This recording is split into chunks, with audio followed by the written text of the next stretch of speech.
Assalamualaikum warahmatullahi wabarakatuh. Legenda Kota Semarang. Pada zaman dahulu, ada seorang pangeran bernama Raden Madepandan dari Kerajaan Demak. Raden Madepandan juga dikenal sebagai seorang ahli agama Islam atau ulama yang disegani oleh berbagai kalangan masyarakat. Raden Madepandan mempunyai putra bernama Raden Pandanarang. Raden Pandanarang adalah anak yang baik, ramah, sopan santun, dan menghormati kedua orang tuanya. Suatu ketika Raden Pandanarang dan beberapa pengiring kerajaan diajak oleh Raden Madepandan pergi dari wilayah Kesultanan Demak. "Putraku, maukah kamu ikut pergi berkelana denganku? Besok kita akan meninggalkan wilayah Kesultanan Demak ini bersama-sama dengan beberapa pengiring kerajaan," tanya Raden Madepandan kepada putranya. "Hendak kemanakah ayahanda?" ujar Raden Pandanarang penasaran. "Kita akan pergi menuju ke arah barat. Di sana kita akan menyebarkan agama Islam.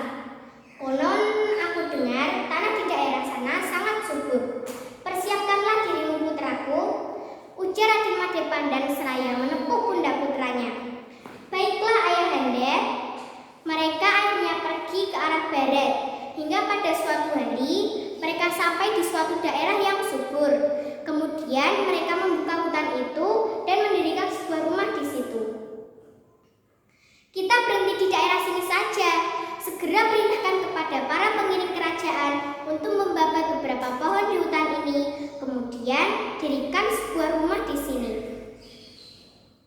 perintah Raden Madepandan dengan lantang. Akhirnya Raden Madepandan menyebarkan agama Islam di daerah itu dengan mendirikan pondok pesantren. Pada awalnya hanya pengiring dan pengikutnya saja yang menjadi muridnya. Namun semakin lama semakin banyak orang yang berdatangan dan menetap di daerah itu. Suatu hari datang seorang pengiring kerajaan menghadap Raden Madepandan. "Gusti, di luar ada banyak penduduk datang.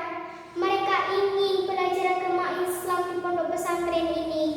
Bagaimana ini, Gusti?" "Persilahkan mereka masuk ke pondok ini. Aku akan menerimanya sebagai muridku, dan kita akan mendalami ajaran agama Islam bersama-sama," ujar Raden Madepandan. Raden Madepandan mengharapkan pada suatu hari nanti putranya mampu menggantikannya sebagai guru agama Islam di daerah itu. Raden Made berwasiat kepada putranya, Raden Pandanarang. "Putraku, jika ayah meninggal, maka teruskanlah perjuangan kita untuk menyebarkan agama Islam di daerah ini.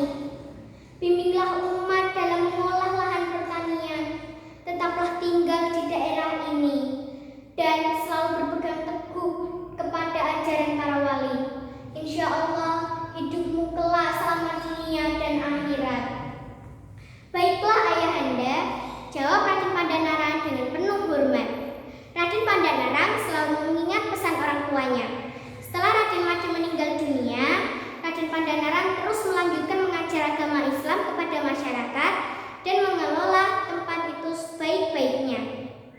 Semakin lama daerah itu semakin subur.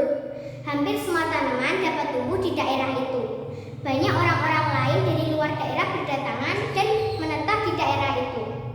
Murid dan pengikut Raden Pandanarang pun semakin banyak. Suatu ketika Raden Pandanarang melihat suatu hal yang janggal. Di daerah yang subur, di antara pohon-pohon yang menghijau, tampak beberapa pohon asam yang tumbuhnya saling berjauhan. "Mengapa pohon-pohon asam itu tumbuh saling berjauhan? Padahal